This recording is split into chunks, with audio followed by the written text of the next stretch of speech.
there's a trans woman sitting in the audience. This is a true story. This was like a few weeks ago. I did 6 shows that weekend. This trans woman came to 4 of them. Calls herself Daphne. Man, this chick Daphne was in there cracking the fuck up at everything I said about everybody. It was amazing. She was laughing, and it was fun to watch her laugh. You could tell she was letting go with something that was heavy, and she'd throw her head back, and she'd smile with all her teeth. She was having a great time. And the more fun she had, I felt bad, because I knew I had some trans jokes to unload. And I thought to myself, maybe I shouldn't say these jokes because I don't want to like fuck her evening up. She's having so much fun. But then I thought to myself, well, if I can't say it in front of her, should I say this shit at all? So I let her rip. To my surprise, Daphne laughed harder at the trans jokes than anybody in the room. In fact, everybody in the room would look at her to make sure it was okay.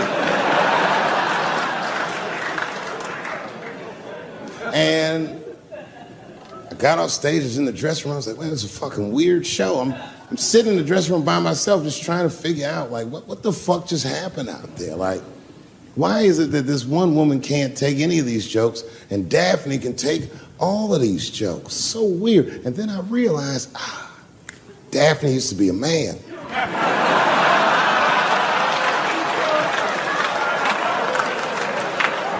So now I go out of the dressing room and like you can see like all the staff is there like cleaning the club up, the audience had gone, and sitting at the bar by herself was Daphne. And she's like, hey, Dave, come join me for a drink. And I don't want her to think that I'm transphobic or nothing, so I'm like, fuck, I guess I could have at least a drink. And we get some tequila and we're sitting there. And she was fucking cool. Turns out that Daphne, she wants to be a comedian. She was asking me for advice, and I told her advice and all that shit. And then she says to me, she says, boy, you sure do get a bad rap for your trans jokes. I said, Daphne, thank you, but you don't have to say that. I hope I didn't offend you. She goes, no. She said, in fact, I read about you in the New York Times. I said, you did? She said, yeah. She said, I thought it was interesting that they blamed you for R. Kelly. They said you normalized him for telling jokes about him. I go, yeah, they said that. She goes, I wonder why they never said that you normalized transgenders by telling jokes about us. And I'd never thought about that. It never occurred to me. And we started making out. And then like, I reached up just to see what it felt like. I was like, what? And it felt like pussy, didn't it? It was just like. Now, I was hanging out with a friend of mine. He's a white guy, you know. We were just hanging out. And we were lost in the city, we were smoking a joint. Now, I don't know if it was a coincidence that we were lost and high and shit, but. My white buddy, he was smoking a joint. Dave, it's the goddamn cops.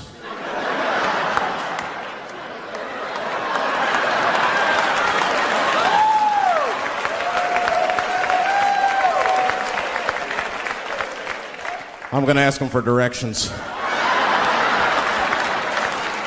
I said, Chip, no! Chip, don't do it! It was too late. He was walking over there, this man was high as shit. Excuse me,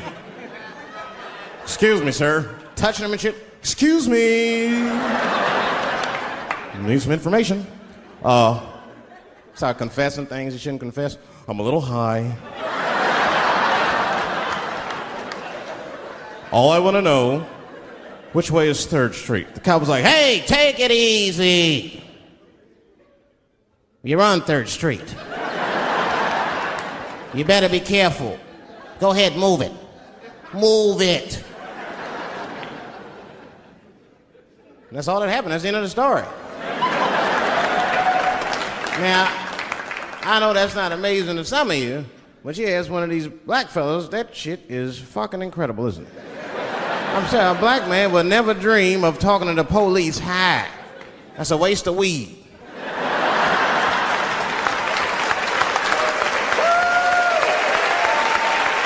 Serious. I mean, I'd be scared to talk to the police when I'm sleepy. They fuck around and get the wrong idea and shit. Oh my God. That nigger was on PCP, Johnson. I had to use necessary force. You saw him. No paperwork. Just sprinkle some crack on him. Let's get out of here. That's how it is. But at the time, I didn't think there was anything racial about it. I was just like, man, Chip, you got fucking lucky. You better be careful. But then another time, me and Chip are driving. Now, I'm not driving. Chip is driving, and he's driving a little crazy. He's been drinking. Now, I don't like to let my friends drive drunk, but, you know, I was smoking a joint. I couldn't really say shit to the guy.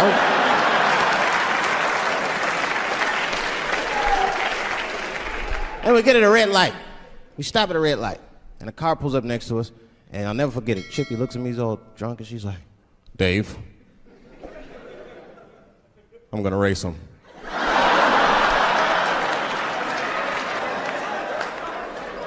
I knew it was a bad idea, but I was high. I tried to explain to him it was a bad idea, but all that came out was, well, nigga, sometimes you gotta race, I don't know.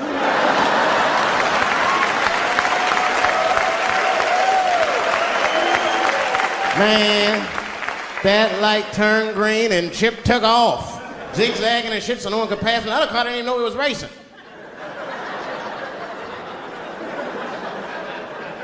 Then the police seen us and pulled us over. Now you understand, I'm scared as shit. I mean, come on, the car smells like weed. I've been speeding, this man is fucking drunk. I was scared.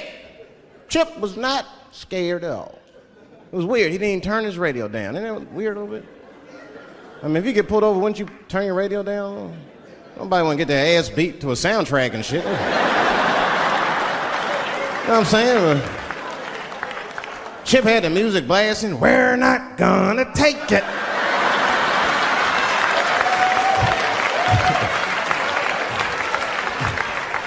He looked at me and said, Dave, just relax.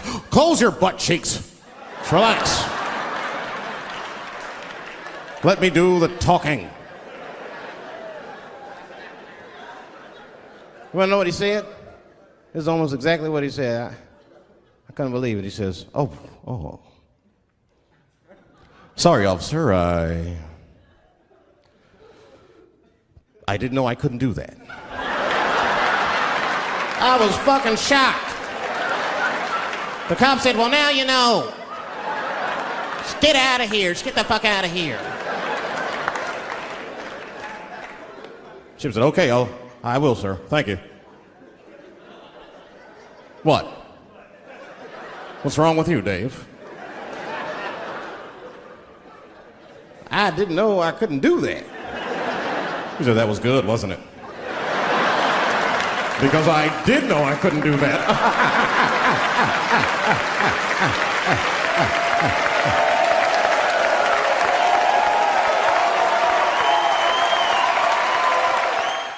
Really, you know who I'm gonna vote for next time if things keep going the way it's going is that gay dude.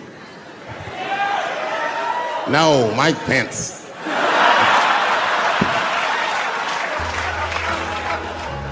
Now, this is the same club, the Punchline. This is 15 years ago, and I had just gotten back from my infamous South Africa trip. And I came to the Punchline just to cheer myself up. It's a safe place where I could tell some jokes. And I find out that this comedian I know, Chris Tucker, who's in all those Rush Hour movies, I find out that Chris is in San Francisco too at some charity event. So I call him, I'm like, yo, I just saw you at some charity event. I said, I'm doing a show at the Punchline. Why don't you come by the club after your event? He's like, cool, Dave. I thought she was dead, nigga. I'll come by. He says, is it okay if I bring some friends? Because, you know, I'm with a lot of people. I go, man, you Chris Tucker. You can bring whoever the fuck you want. And then I show up to the club late that night.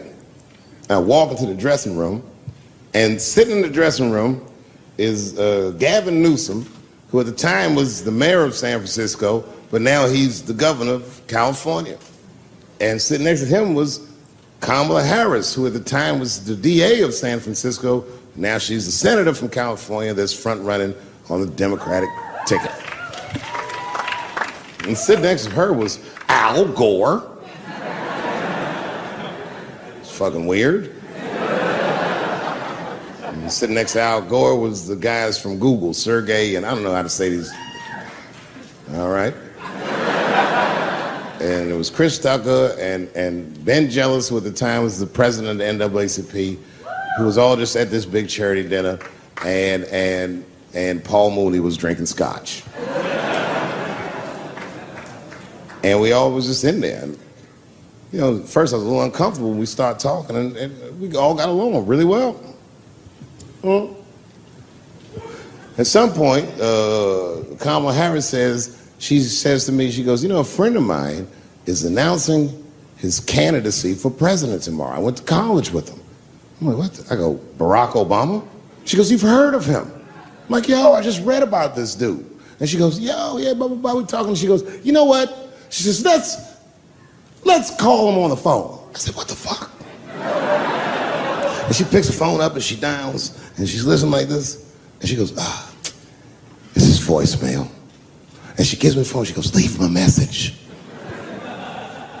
You know, I didn't know what to say. I just said what you say to any black dude that's running for president. You know, stay low, running a zigzag pattern, this kind of shit.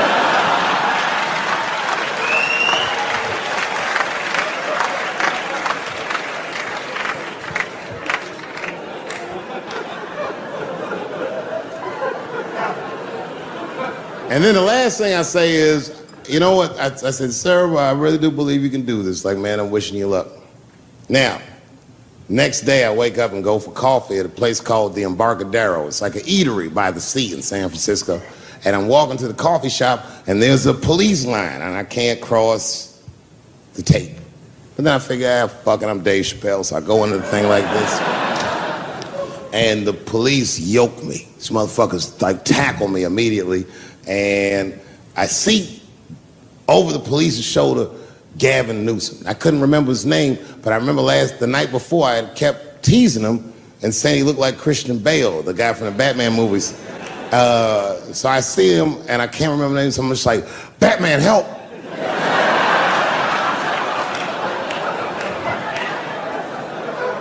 And he stops, he's like, Dave? And then the police see that the mayor knows me, so they're all like, oh, sorry about that. And he's like, hey, back up, everybody. And he just picks me up. He's like, I'm really sorry about that. I'm like, I'm fine, don't worry about it. And he's like, listen, I'm here with Prince. Would you like to meet him? I'm like, I know Prince. That's my nigga. And we go around the corner, and it was Prince Charles, the Prince of England. I didn't know the protocol of meeting royalty. You're not supposed to touch him. I dapped him up like a nigga. My nigga. Ah! Just hugging him and shit like this, dapping him up. Like this. And that nigga was cool too. I was like, it's really fucking weird. And then I was just out there in the upside down, not having no TV show, trying to figure life out. And the election was going on in the background. And this guy, Barack Obama, was picking up steam. This motherfucker was killing it. And I had a chance to go to the last debate on the Democratic ticket, and I went. It's me and Chris Tucker sitting in Myrtle Beach, South Carolina. It's the last three candidates. It was Barack Obama, John Edwards, and Hillary Clinton. Now, Obama's a lot taller than Edwards and Clinton, and he had the center podium. And at one point, they're all on stage, and they start fussing, and Obama goes, look, none of us are perfect, like this. And his hands was like this, and there was light shining behind his head, and the other two candidates was looking up at the nigga, and I was sitting in the audience like, this nigga looks like Jesus.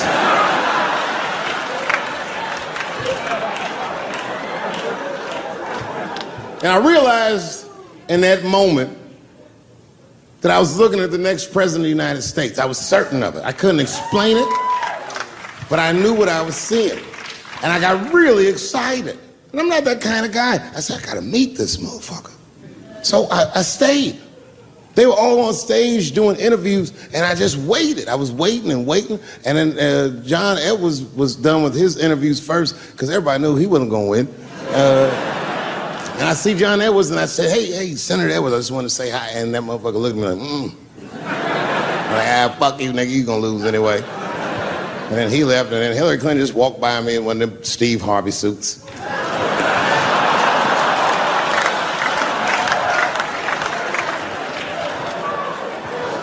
But Obama was taking forever. Everybody wanted to talk to him. When I knew the media saw exactly what I saw, there was no question about it. That was the guy. I waited, and finally, must have been over an hour and a half, he finishes his last interview. He's like, "Well, thank you very much. Good talking to you." And he turns around, and we make eye contact. He sees me, and when he sees me, he looks over, he goes, "Dave Chappelle." And Obama did me the same way I did Prince Charles. He tapped me up, and he like bro hugged me, and he pulled me in, and I'll never forget this. He said in my ear, "I got your message." Thank you very much, New York City. Good night. You gotta make life interesting like that, because the shit is flimsy. Life is flimsy. You think you're gonna live forever, you ain't not gonna live forever. It's dangerous out here. We know what's going on. I travel now, you know. I used to think D.C. had the roughest ghettos in the country. Nah, nigga, I have seen some shit now. Oh, there's some rough areas outside of D.C.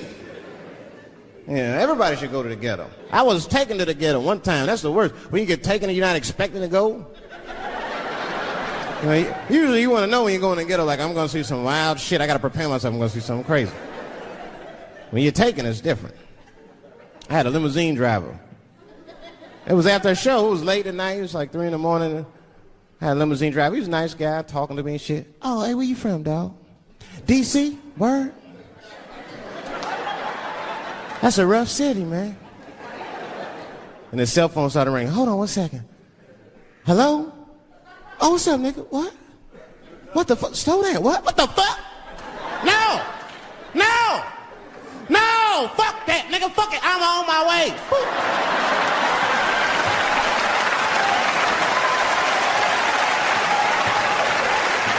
Hey, I gotta make a stop real quick. At 3 o'clock in the morning. I didn't know he was taking me to the ghetto at first. I started looking out the window. I was like, what the fuck? It's gun store, liquor store, gun store. Where the fuck you taking me? This don't look good. He didn't say shit. He just pulled up in front of an old rickety building that looked like a project. Now, I'd never been there before. I'm not sure if it was a project, but it certainly had all the familiar symptoms of a project. A fucking crackhead ran this way.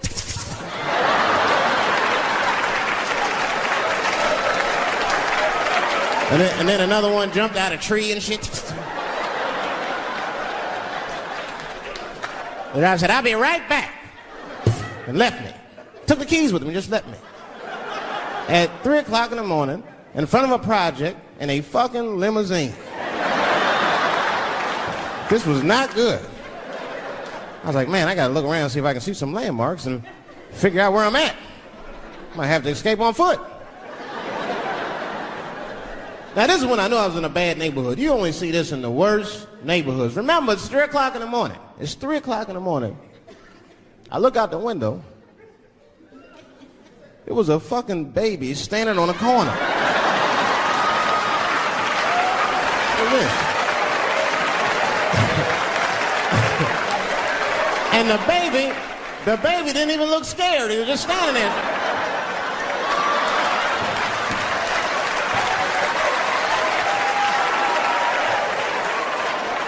I mean, it made me sad. It made me sad, really. You know what I mean? Because I wanted to help the baby.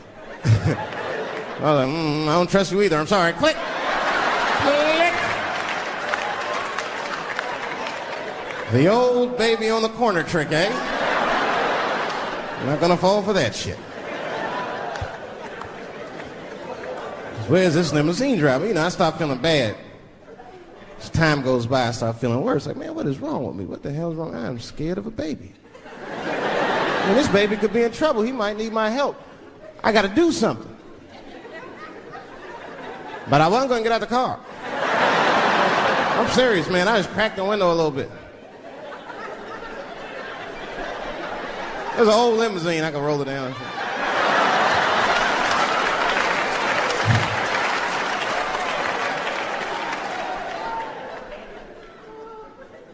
Hey, baby. Baby, go home, man. It's 3 o'clock in the morning. What the fuck are you doing up? The baby said, I'm selling weed, nigga. I said, oh, shit.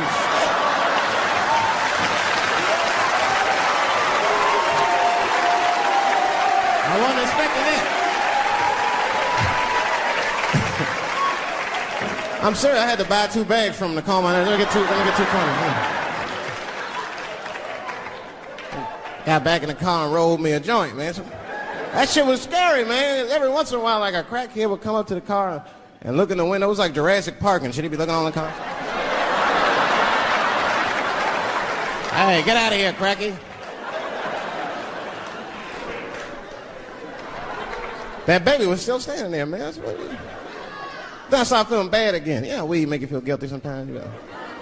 Man, what is wrong with me, man? I have just bought weed from an infant. I can't condone this kind of behavior. What am I thinking? I can't let the fear ruin my morals. Gotta do something.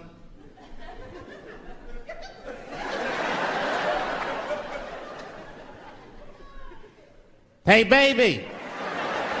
Stop selling weed, all right? You got your whole life ahead of you. He said, fuck you, nigga, I got kids to feed. I said, God damn.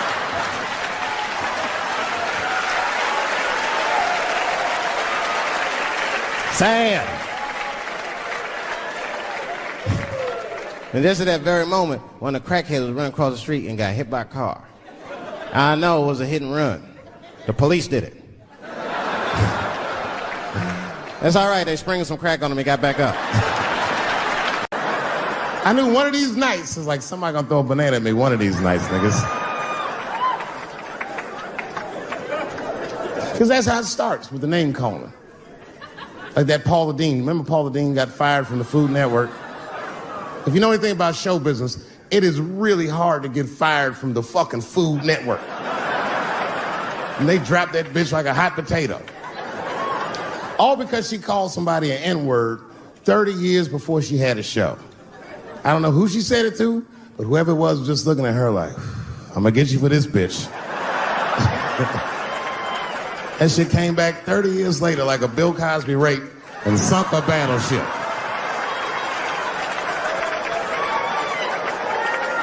And every black person was mad, but we weren't like that mad. I was just like, well, how's this bitch gonna call me a nigga when she taught me how to fry chicken? That's not fair.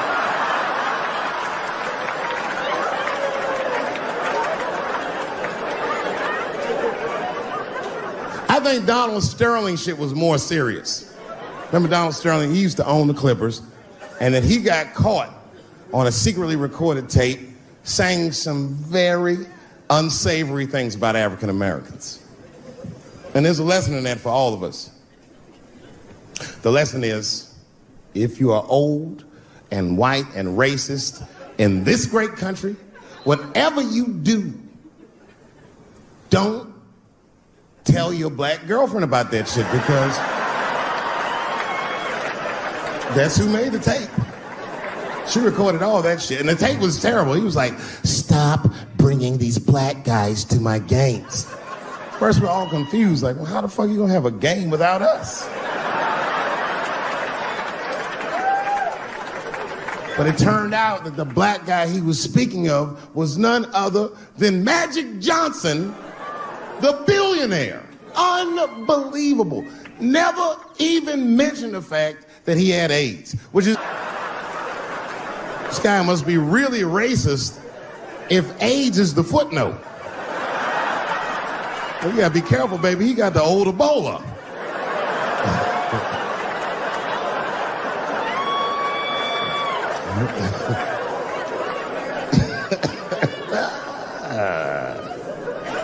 You can say what you want about that girl, but I'm gonna tell you right now, she is a goddamned hero.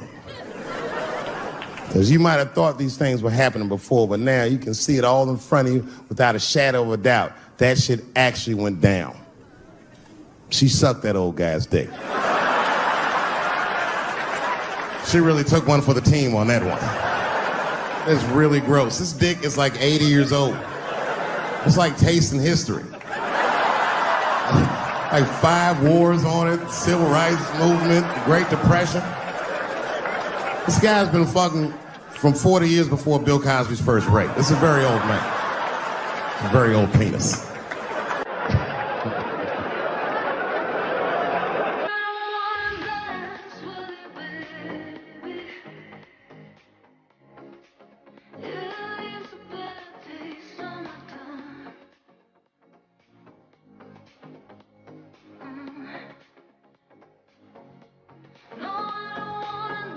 But all that shit is still, it's just name calling. Like, name calling does not break the modern black man. That's not gonna do the trick. I don't give a fuck about that. Like, if I went to Kentucky Fried Chicken, Ku Klux Klan, hood on top of their head, what do you think I'm gonna do in this day and age? Run out of Kentucky Fried Chicken? Not if I'm hungry. I'll go straight to the front. Hey man, let me get a 2-piece. I don't give a fuck what he says. You want a biscuit with that, nigger? I thought it came with a biscuit. What's all this attitude? I want a 2-piece. Chop, chop. You know what it is. But I'm not going to be mad. Why would I be mad? He's the one that's got to work at Kentucky Fried Chicken, not me.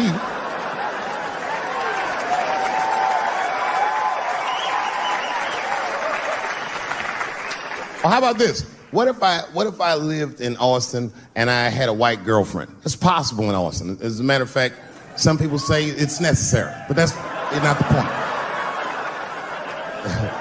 And me and my white girlfriend at home one night and we're just doing what lovers do. Maybe she's butt naked and she's down on one knee, giving me a hand job. I love a good hand job. And she's really jerking me off. You know, getting her obliques nice and tight. I got a huge dick, so she's like, And I'm like, wow, this really feels wonderful. I think I'm gonna come. Nigger. I know, that's a tough one. But what do you think I'm gonna do? Hey!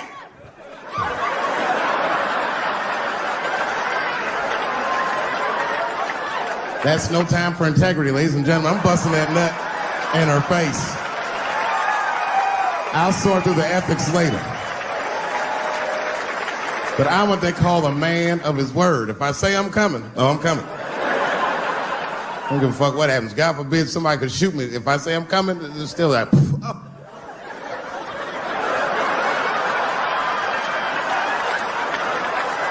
Doesn't mean I like getting shot.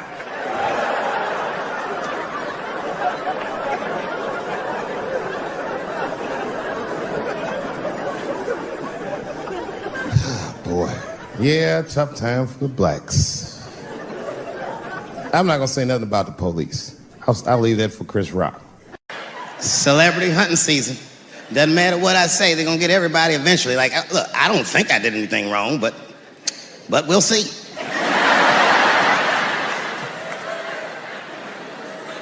They even got poor Kevin Hart.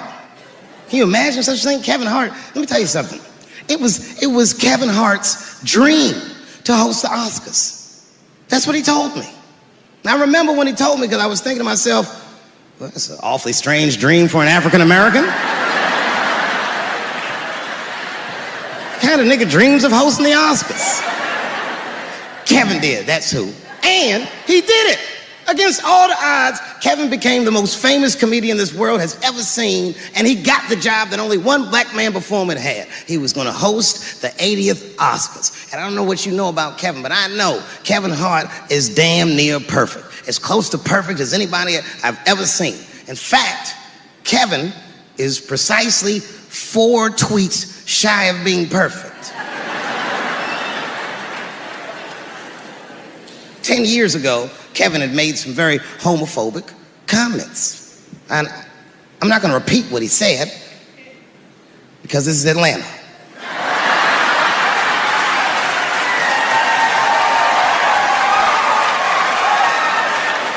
You know what I mean. I'm sure there's a lot of gay men here tonight with their wives.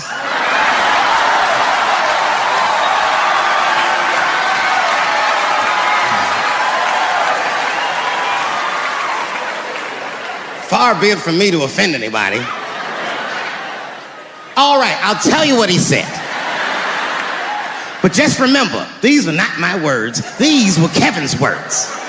And it was a long time ago. And I'm paraphrasing because I'm not good at telling other people's jokes. Okay, Kevin said that if his little son was demonstrating or exhibiting homosexual behavior around the house, that he'd chastise him. He'd say, hey, that's gay. And then he said he would smash a dollhouse over that child's head. Ooh, the gay community was furious. And I don't blame them. I got a lot of gay friends. And all of them, 100% of them, all have told me fucking horror stories about the shit they had to go through just to be themselves. Crazy, crazy stories. And in all those stories, I gotta say, not one of them has ever mentioned anything like their father smashing a fucking dollhouse over their head. Because clearly Kevin was joking. Think about it. You would have to buy this nigga a dollhouse to break it over his head in the first place. Does that sound right? Is anybody gonna do that? The gay community was upset, and then they put so much pressure on the Academy of Motion Pictures and Sciences that they went to Kevin and said, if you don't apologize to that community, then you cannot host these Oscars. And then Kevin said, fuck it, I quit.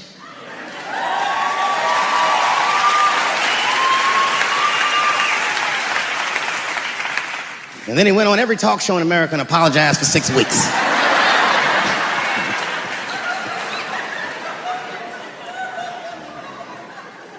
Kevin fucked up. I understand the mistake he made because I've made the same mistake early in my career. This is many years ago, 15 years ago. It's when I was doing Chappelle's show. There's a, thank you.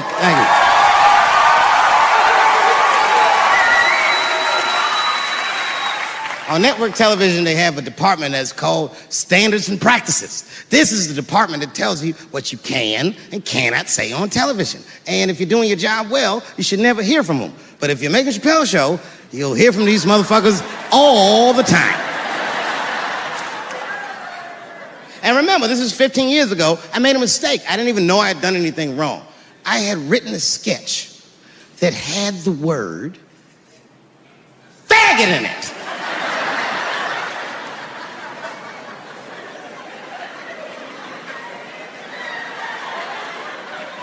So I had to go to Standards and Practices. They called me up. I don't know why they're calling me, but I like the lady that runs the department. She's usually really fair, and it was one of my favorite people I've ever worked with. So she sits me down. We have a nice conversation. She tells me, oh, the sketches are great. I go, oh, fantastic. Well, then why am I here? She said, because, David, there's no way that you can ever say the word faggot on our network. I didn't know I did anything wrong. I didn't try to defend myself. I said, all right, fuck it, I'll take it out. Have a good afternoon. And as I was leaving, it occurred to me, hey, Renee, quick question. It's just a question. Seriously, I want to know, like, why is it that I can say the word nigger with impunity?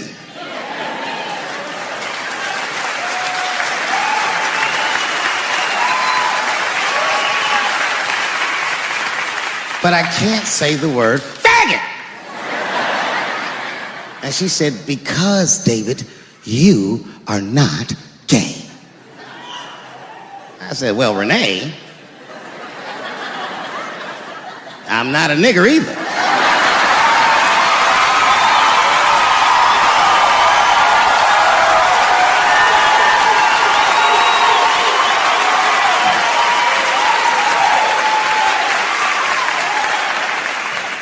But you see, what I didn't realize at the time and what Kevin had to learn the hard way is we were breaking an unwritten and unspoken rule of show business. And if I say it, you'll know that I'm telling you the truth. The rule is that no matter what you do in your artistic expression, you are never, ever allowed to upset the alphabet people. You know who I mean. Those people that took 20% of the alphabet for themselves. I'd say the letters, but I don't want to conjure their anger. It's too late now. I'm talking about them L's and them B's and them G's and the T's. People be surprised. I have friends, all kinds of letters. Everybody loves me and I love everybody. I got friends who are L's, I got friends who are B's, and I got friends who are G's. But the T's hate my fucking guts.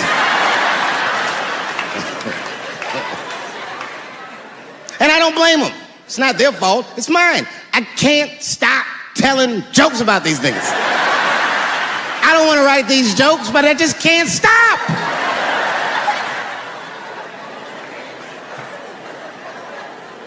You know, you hear all those letters together all the time, LBGT, LBGT, and you think it's just one big movement. It's not. All those letters are their own movement. They just travel in the same car together. And my guess is,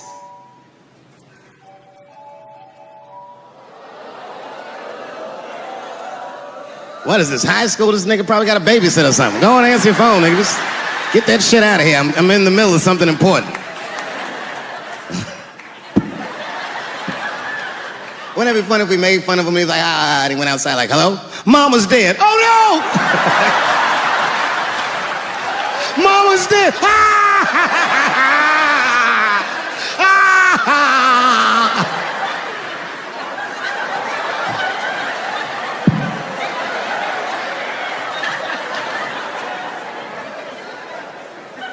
That's a weird time phone call, wasn't it? It's like his phone is gay.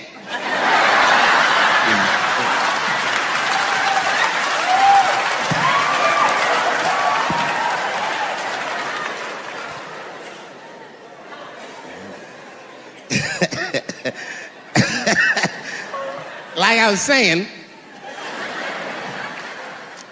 my guess is the G's are driving that car. That makes sense to me, because there's white men in the G's. And these people are trying to get around discrimination and oppression. And you know how white dudes are. We know these roads. In fact, we built these roads. The rest of you buckle up. We'll get you to where you want to go. So the G's are just driving the car. Of course, next to the G's in the passenger seat is the L's. Everybody likes the L's, except for the G's. I don't know what that's about. I just know the G's don't like them that much. And the G's always say like little subliminal digs on them. It's unnecessary shit. It's not mean, but you know what I mean? They just be like, I wouldn't wear that. The only thing that breaks the tension between the L's and the G's are the B's in the back seat. That's right, there you go. Everybody scream out when you hear your letter.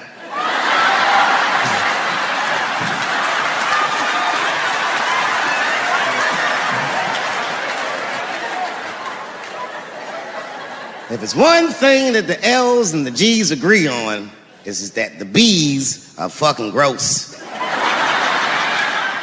They seem greedy to the L's and the G's, you know what I mean? Because they're just sitting in the back seat like, yeah, man, I'll fuck anybody in this car. What's going on, man?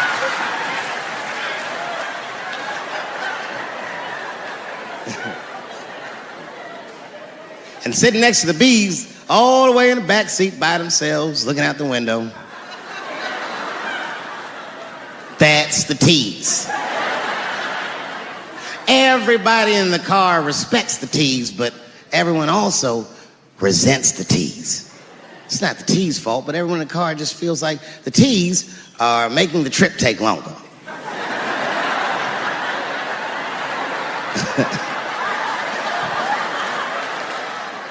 Anything the T's say gets on everybody's nerves. And then the T's don't even say anything bad. They just be in the back talking to himself. I'm hot. Shut up. Shut the fuck up, okay? Just roll the window down, you bitch. I don't know what you... What? Just said I was hot. Could you pull over at the next exit? I need to use the restroom. There is not a restroom for you for 4 states, nigga. Will you just shut the fuck up so we can get where we're going?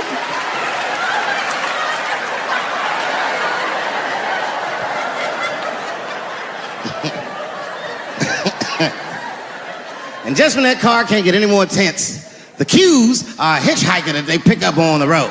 Some white dude in booty shorts is walking down the freeway.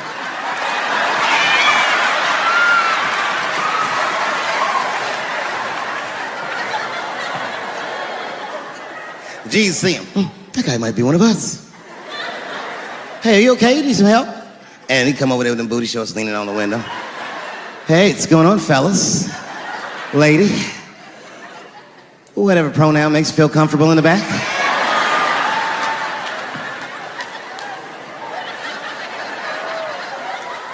Yeah, I don't really know where I'm going. I don't know if I'm gay or I'm straight or whatever.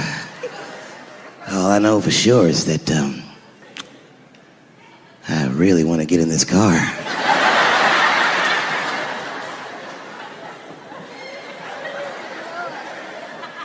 And they make him get in and sit in between the B's and the T's. I feel bad for T's, but they're so confusing. And it's not all my fault. I feel like they need to take some responsibility for my jokes. Because I didn't come up with this idea on my own. This idea that a person can be born in the wrong body. But they have to admit, that's a fucking hilarious predicament. It's really fucking funny. And if it happened to me, you'd laugh, wouldn't you? That wouldn't be funny if it happened to me? I think it would be. What if it did? What if I was Chinese? But born in this nigga body. That's not funny. And for the rest of my life, I had to go around making that face. Hey, everybody, I'm Chinese. And everyone get mad. Stop making that face. That's offensive. What? This is how I feel inside.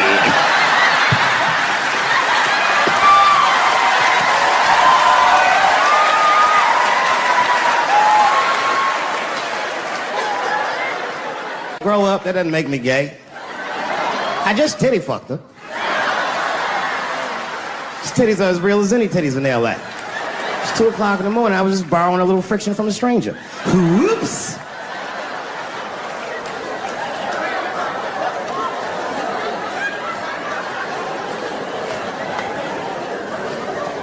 It's the madness of youth.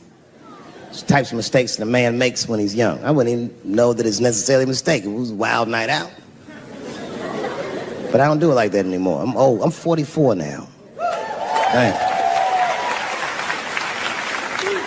It's the first time in my life I've ever started to physically feel my age. It's tough, man. You know how I know I'm getting old? This is embarrassing, but I was in my hotel room. I'm not gonna lie, I was jerking off, and I was really sweating it out. And this is when I knew I was old. I just gave up in the middle, nothing even happened.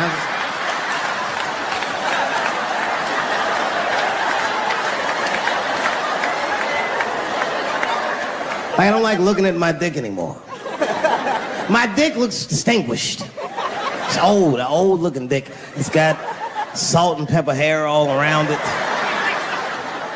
My dick looks like Morgan Freeman in the 90s.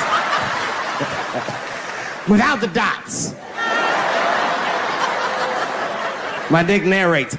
Dave pulled me out and started jerking me around and jerking me around. But not with the same vigor as when he was young. He and I both knew nothing was coming out.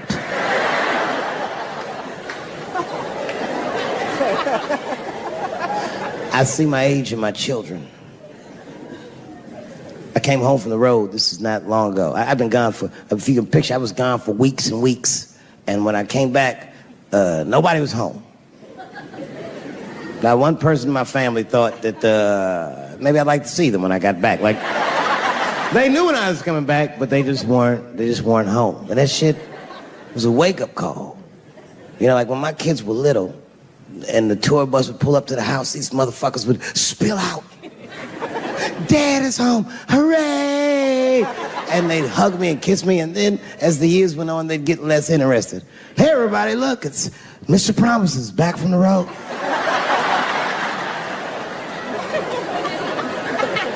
But empty house, that's some cold shit. And I went into my oldest son's room, I was like, hello, hello? He was gone. And I'd never done this to him before, but for some reason I just did it. I just looked through his shit. Just to see who this motherfucker was becoming. And I found these notebooks and I started going through the notebooks and there was all this wonderful poetry in them. Written in his handwriting. I didn't even know this nigga wrote poems. And then I looked through his drawers, and I opened up his middle drawer, and I found his rolling paper. And I looked down at them papers like, oh, that's where that poetry's coming from.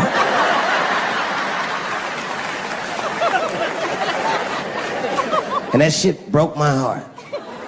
I mean, I smoked weed, but I mourned my son's innocence. And I cried a little bit. And I took his papers upstairs to my room. Rolled some weed that I'd hid from the family. And I got really high. And then I got paranoid, so I put his papers back how I found them. So he wouldn't know what I was up to.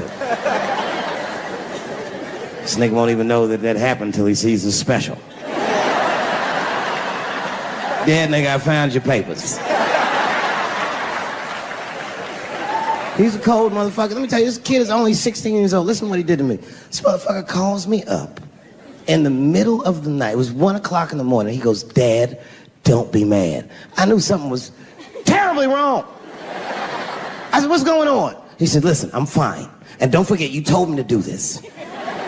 I'm at a party, and my designated driver had too much to drink. And me and my friends need you to come pick us up. I said, Jesus Christ, it's 1 o'clock in the morning, nigga. I am shit-faced.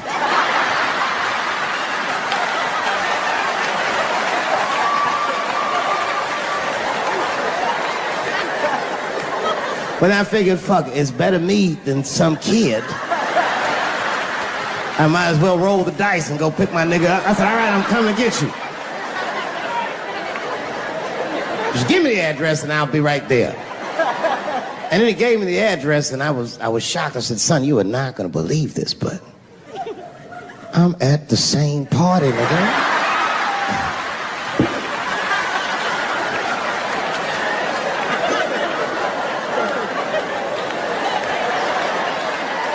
They grow up fast, don't they? Can I ask you a weird question? I want to make you feel uncomfortable. You don't have to answer it, and if it doesn't go well, we'll just edit it out anyway. Is it weird to be the only white people in a row?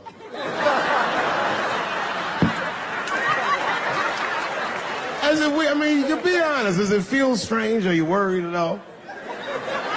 Give me your money, motherfucker. I'm just fucking around. This guy got ice in his veins. He didn't even buckle. You know, like many black men my age, the first time I voted was 8 years ago. Right. I saw Obama on TV and said, oh, I'm voting for this nigga. I remember the day I voted for Obama. I voted in Ohio, and my vote matters in Ohio. Ohio is a battleground state. But when I pulled up to the polls, all the soldiers were in line. There were so many black people in that goddamn line, I didn't even know it was the polls. I thought it was a check cashing place.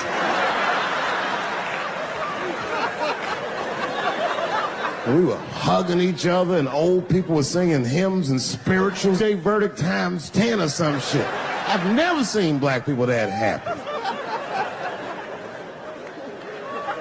8 years later, I'm pulling up to the polls again. This time I'm driving a brand new Porsche because the Obama years were very good to me.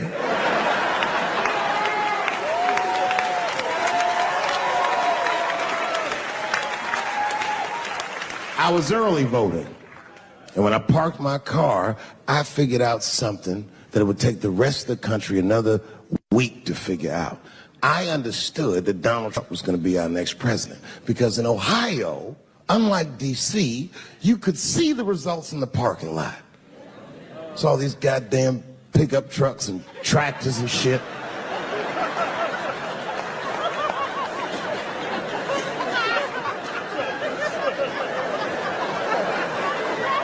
And then I walked up and I saw a long, long line of dusty white people.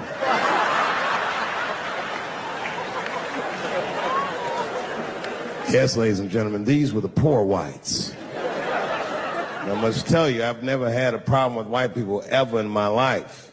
But full disclosure, we've gotten a lot of trouble out of them.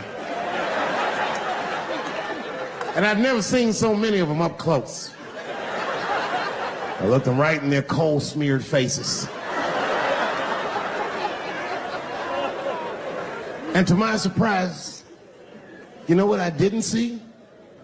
I didn't see one deplorable face in that group. I saw some angry faces and some determined faces, but they felt like decent folk. No, they did. In fact, I'm not even lying, and I didn't sound fucked up, but I felt sorry for them. I know the game now. I know that rich white people call poor white people trash. And the only reason I know that is because I made so much money last year, the rich whites told me they say it at a cocktail party.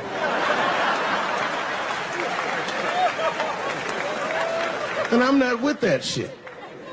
And I stood with them in line like all of us Americans are required to do in a democracy. Nobody skips the line to vote. And I listened to them. I listened to them say naive, poor white people things. Man, Donald Trump's gonna go to Washington and he's gonna stand there thinking in my mind, you dumb motherfucker.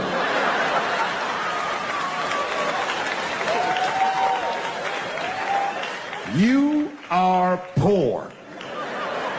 He's fighting for me.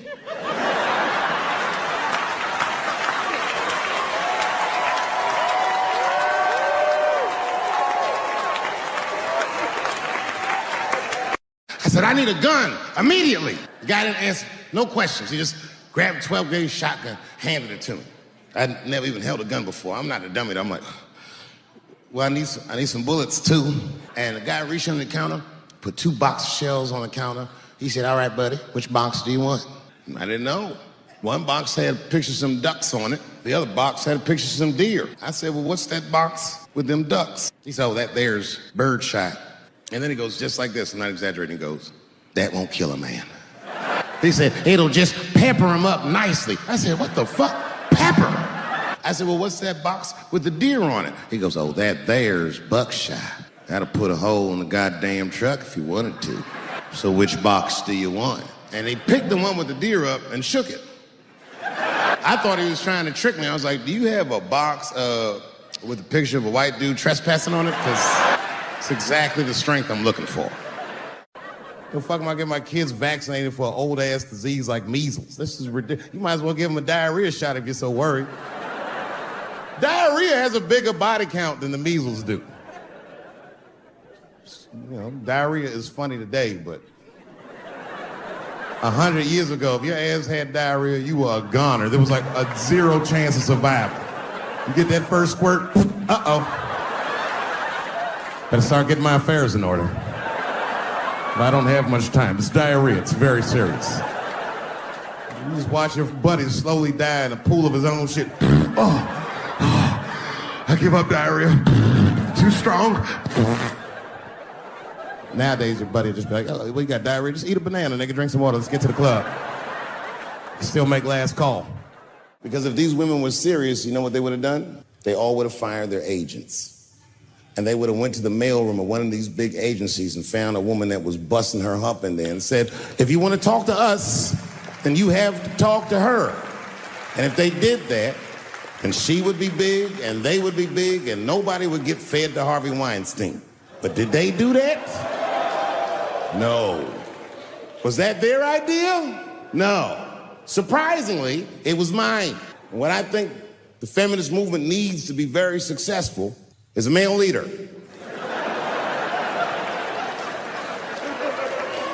I'll do it.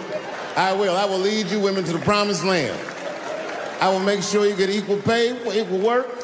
I will make sure that nobody harasses you or fucks with you on the job. I will protect all of your interests and all that I ask for in return. Is that you suck my dick? You know, everyone has it hard, but I think harder than black people and harder than Arabs and harder than Mexicans, you know who has it the worst? Fat black people. It's hard for white people to understand, but that's what I'm saying is very true. Fat black people have a really rough road because all manner of things kill white people, but you know what kills more black people than anything, more than police and terrorism? Salt, nigga, regular ass table salt. Here, white people are getting Ebola cures and shit, and meanwhile, I'm dying from fucking the flavoring. Look, Honestly, I'll stop talking about it. Let me say this, though. Let me just say this. Can we all just say that we seen it coming? Were you surprised? It's like when that guy threw that banana at me. Do you think I was surprised? Hell no. I've been in show business 30 years. I was expecting this banana. I knew one of these nights, it's like somebody gonna throw a banana at me one of these nights, niggas. I'm just being real. It's fucked up, man. It's a tough time for the blacks. I love you too. And then here comes the banana peel. I'm waiting on it in a second. You know, that's how it starts. I saw in the paper today that the guy that threw the banana at me got arrested again because he threw a banana at another motherfucker in a bar in Santa Fe. Look it up online after the show. He actually did that. And that guy was black too. I'm just saying. And you know what a guy said he did it at night? He said, I did it because Dave Chappelle is racist. So, nigga, that's not the best way to handle that if I am racist. What if Martin Luther King just went around throwing tuna casserole on white people? Would that work? Huh? I seen your girl bubbling. She's drunk as hell, buddy. Listen, sir, I don't know what she's saying, but just take my advice. Get some water in her, or you're gonna have some dry pussy when you get home. I remember I was at this bar one time. This is that kind of bar it is. I was in there one time, I was fucked up, and I turned around to everybody in the bar, I go, hey, everybody, I'm gonna buy everyone in the bar around the drinks. And all the motherfuckers like, hoorah! And the bartender knew I was drunk, so she pulled me aside. Mr. Chappelle, are you sure about that? That's going to be $16. Guess who was in the bar? I thought I was seeing things. I looked across the room, and I saw the trans bitch from the picture. I said, what is a trans person doing in a place like this? This is very dangerous behavior. And she was with two big, buff, gay black dudes. I didn't know these dudes, but I know they was gay. If they had a dick in their mouth, they wouldn't look any gayer than they did just sitting there. They had 1980s gay face. You know what that is? Remember in the 80s when gay people looked surprised all the time? You think like Caitlyn Jenner's a bad person. I'm not mad at her for doing it. Not even mad at Sports Illustrated. If I'm mad at somebody, I'm probably just mad at myself. You understand? Because deep down, I know that I am not strong enough to not look at those pictures. And I don't think I'm ready to see what she's trying to show me. So Caitlyn, goddamn it, if you go through with this thing, bitch, you better go hard or go home. I want you to go all the way. Hustler style. Do you know what hustler style means, miss? That means spread the lips.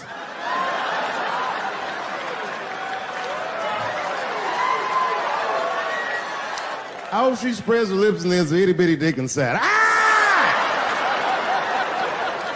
The show is behind the curtains. Gender is a fact. You have to look at it from a woman's perspective.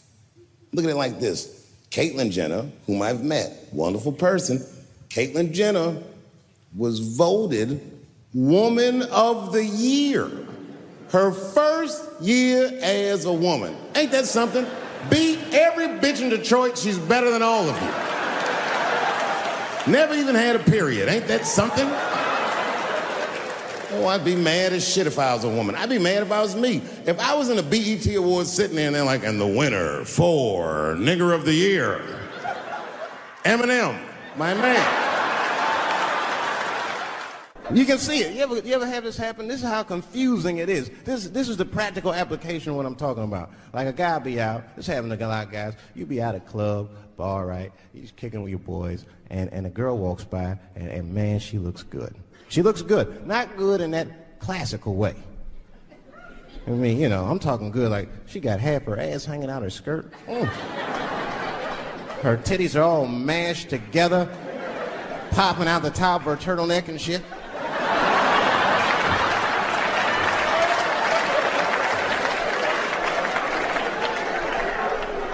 And you with your buddies, right? You with your buddies, you got a couple drinks in you, and you see a girl like this, you might try to talk to her. This might not come out right. I don't know what you say, but damn, look at them titties! Right? The girl gets mad and says, oh, wait a minute. Just because I'm dressed this way does not make me a whore. which is true. Gentlemen, that is true. Just because they dress a certain way doesn't mean they are a certain way. Don't ever forget it. But ladies, you must understand that that is fucking confusing. Just is. Now that would be like me, Dave Chappelle the comedian, walking around the streets in a cop uniform. Somebody might run up on me. Oh, thank God. Officer, help us. Come on, they're over here. Help us. I'm like, oh, just because I'm dressed this way does not make me a police officer. You understand what I'm saying? It's like, all right, lady, fine. Fine. You are not a whore. But you are wearing a whore's uniform. I'll tell you that shit right now. I know it's fucked up, but I tell you the truth. You know, everything's funny. Everything's funny till it happens to you. 3 months, a mere 3 months after that terrible attack that Chris Rock endured, I was on stage at the Hollywood Bowl, and a lunatic jumped out of the crowd and attacked me. Now, I gotta tell you, if it happens to you, you don't even know what the fuck is happening. It was like slow motion. I just looked over. I don't know this nigga. And I was looking, I said, oh my God, I'm being attacked. And this motherfucker was ragged. He jumped at me. He was like, ah! I'm old, but I'm fast. I caught this motherfucker's head with my hand and pulled his hoodie over his eyes. I can still feel his head in my hand. It was spongy. He had been growing dreadlocks. Not the beautiful dreads that Rastafarians grow. These were accidental LA homeless dreads. This shit had leaves and sticks and bottle caps and shit in it. Some kind of grease. I was like, ugh, like this. And then I fell down. And he knocked me all the way on the ground. And I was like, man, this is a bad situation. I'm like, I don't know if I'm gonna die or what's gonna happen. But in that moment of vulnerability, you know what occurred to me that had never occurred to me before in my life? In that moment, it occurred to me that bodyguards should not wear dress shoes to work, Travis. This nigga Travis came out slipping and sliding on some kind of beautiful loafer and fell flat on his back. I said, oh my God. Now both of us are down. I gotta handle this shit myself. So I popped that back, boom. And then the kid that knocked me down, he popped out, boom. And we looked at each other and realized, at the same time, I was bigger than him. And that motherfucker took off running. And I started to chase him, and I said, fuck him. And I picked the microphone up. I said, I'm gonna finish this show now. That's right.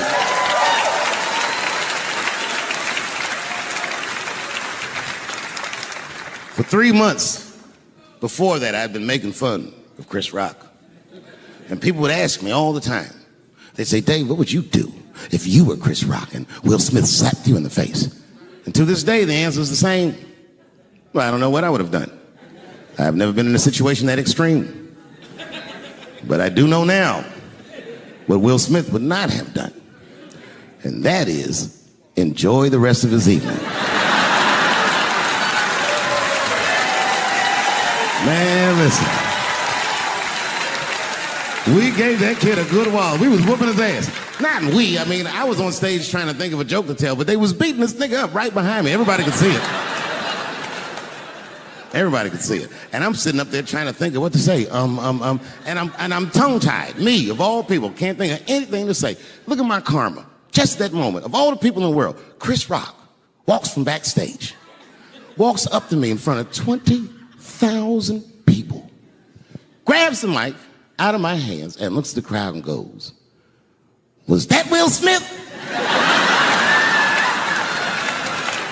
Man, motherfuckers fell out of their chairs laughing. I was standing there looking stupid. I was fucking furious because I'm thinking in my mind, nigga, this is my attack. You got attacked 3 months ago. Now you have jokes. So I snatched the mic back from Chris and tried to get one off, but my shit did not go good at all. I didn't know what to say. I was just like, it was a trans man. And the crowd was like, Boo. This is LA, we like trans people. Boo.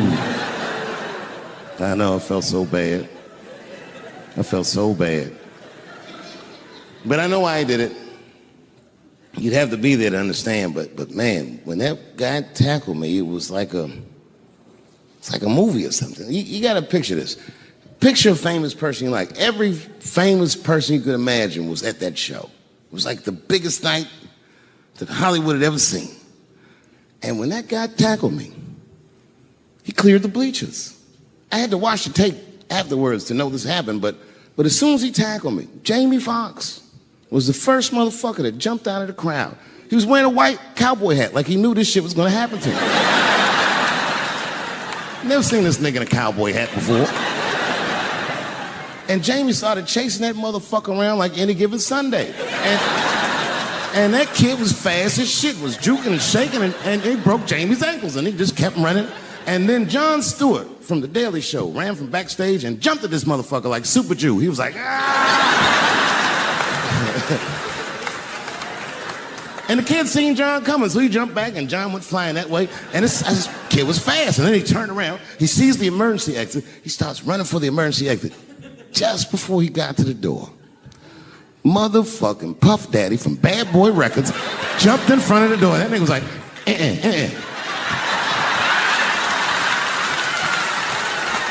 Boy, Puffy got that motherfucker. And then every celebrity just ran out because every celebrity saw themselves in me, and they just started beating the fuck out of that kid. And I know Chris was backstage looking like, nobody helped me.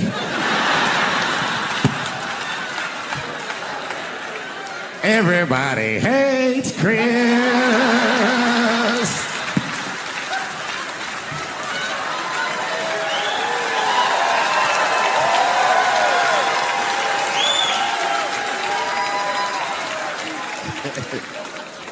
Look, it was way more intense than what you guys might have read. I don't know what you read, but the kid, while we was beating on him, reached in his waistband, pulled out a .22 caliber pistol. That shit was mayhem. Everybody started screaming, oh my God, he's got a gun, he's got a gun. And then I got scared. I was in the back, but I was scared because I knew that everybody that was with me was armed.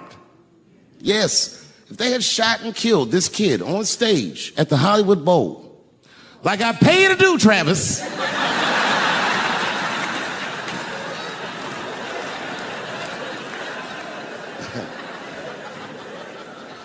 but Travis G'd up. Travis wrestled the gun out of the kid's hand, and then he took it like this and tried to chamber the round, and he couldn't.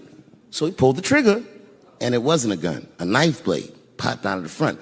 I guess this kid was gonna stab me. Some scary shit. So the next night, even though I didn't have a show, I said, I gotta get right back on stage. And I went and did a show. And someone in the audience screamed out, Dave, what happened with the attack?